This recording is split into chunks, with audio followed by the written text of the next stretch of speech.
Hello, আসসালামু আলাইকুম। আমি সুলতানা বলছি নিউ ইয়র্ক থেকে। আজকে রান্না করব আমি শোল মাছ দিয়ে মেথি ঝোল। তো এই শোল মাছ দিয়ে মেথির তরকারিটা আমরা বাঙালিরা খুব পছন্দ করি, স্পেশালি আমার কাছে খুব ভালো লাগে মেথির তরকারি। তো আসলে যারা রান্না করতে পারেন না, যারা নতুন, তাদের জন্য এই রেসিপিটা ট্রাই করবেন আমি যেভাবে রান্না করলাম প্লিজ। তো ঠিক আছে, চলেন দেখে নিই আমি কিভাবে এই তরকারিটা রান্না করি।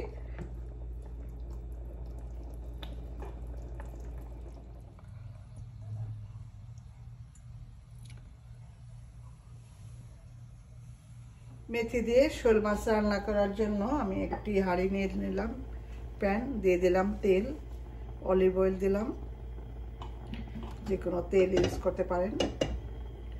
চুলার আঁচটা হাই করে আমি পেঁয়াজগুলি এখন ব্রাউন করে নেব।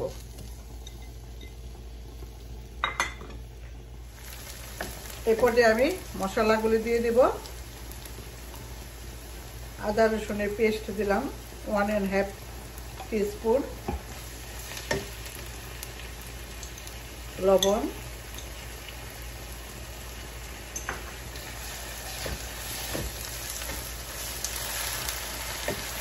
চুলার আঁচটা একটু কমিয়ে দিলাম। এখানে আমি আদা রসুন ব্লেন্ডার করার পানিগুলি দিয়ে দিলাম। ব্লেন্ডার করে আমি ব্লেন্ডারটা ধুয়ে নিয়েছিলাম।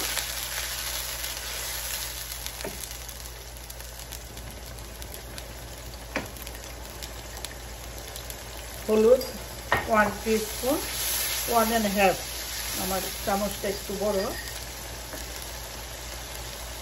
মরিচ 1 টিস্পুনের চেয়ে একটু কম।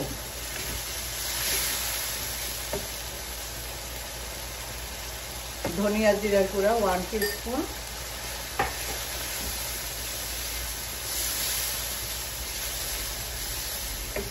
আর একটু পানি দিয়ে আমি মশলাটাকে একটু কষে নেব।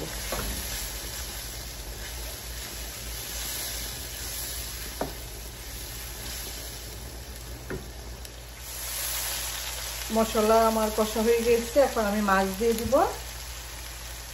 আমি মাছগুলিকে এইভাবে ছোট ছোট পিস করে কেটে নিয়েছি।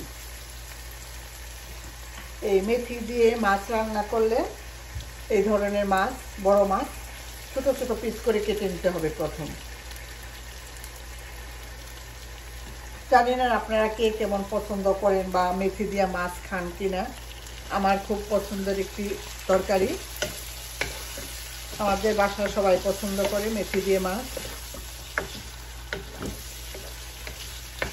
এই রেসিপিটা আমার চ্যানেলে আছে, আমি অন্য একটা মাছ দিয়ে রান্না করেছিলাম, মাছের মাথা দিয়ে রান্না করেছিলাম।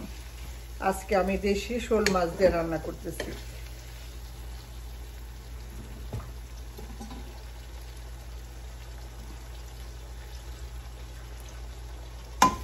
অল্প একটু পানি দিয়ে আমি মাছগুলিকে কষে নেব।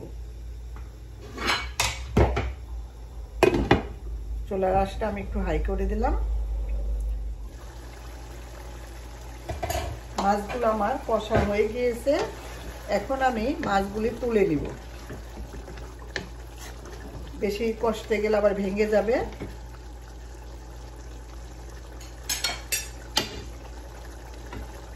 এভাবে এক এক করে আমি মাছগুলি তুলে নিব, যেন সাথে ঝোল না আসে, মশলাগুলি যেন মাছের সঙ্গে না উঠে।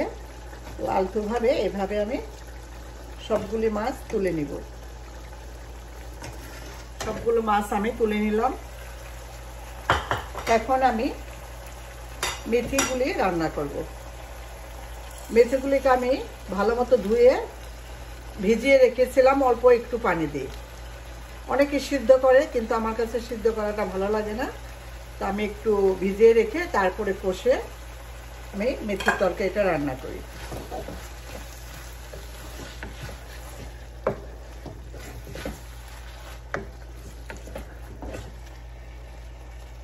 আমি অল্প একটু পানি দিয়ে মেথিটাকে কষে নেব। আমি 80% মেথিটাকে রান্না করে নেব এভাবে ঢেকে ঢেকে।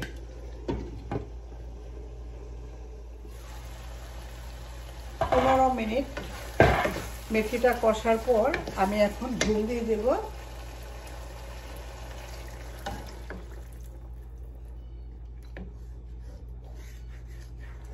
80% গলে গিয়েছে।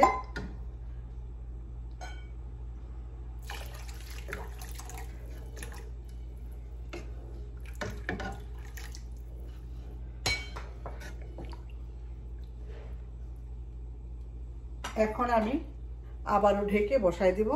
এখন পর্যন্ত আমি মাছ দিব না। তো ফিরে আসছে আরো 15 মিনিট পর। ফিরে এলাম 20 মিনিট পর। 5 মিনিট বেশি লেগেছে, তার কারণ হচ্ছে মেথিটা ভালো মতো গলেছিল না। তো এখন ঠিক আছে, মাছ দিয়ে দিব। তো সময় লাগে মেথির তরকারিটা রান্না করতে।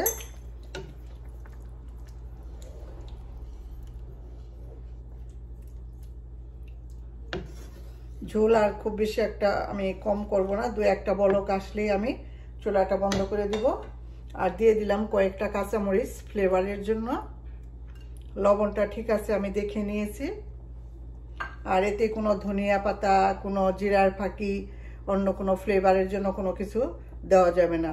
তার কারণ হচ্ছে মেথিটা এমনিতে একটা ফ্লেভারের ফ্লেভার আসে, সুন্দর একটা ফ্লেভার আসে মেথির। তো অন্য কিছু আর ইউজ করা যাবে না। তো এখন আমি চুলাটা মিডিয়াম করে আরো 5 মিনিট রান্না করব। এই তো তৈরি হয়ে গেল আমার মেথি দিয়ে শোল মাছের তরকারি।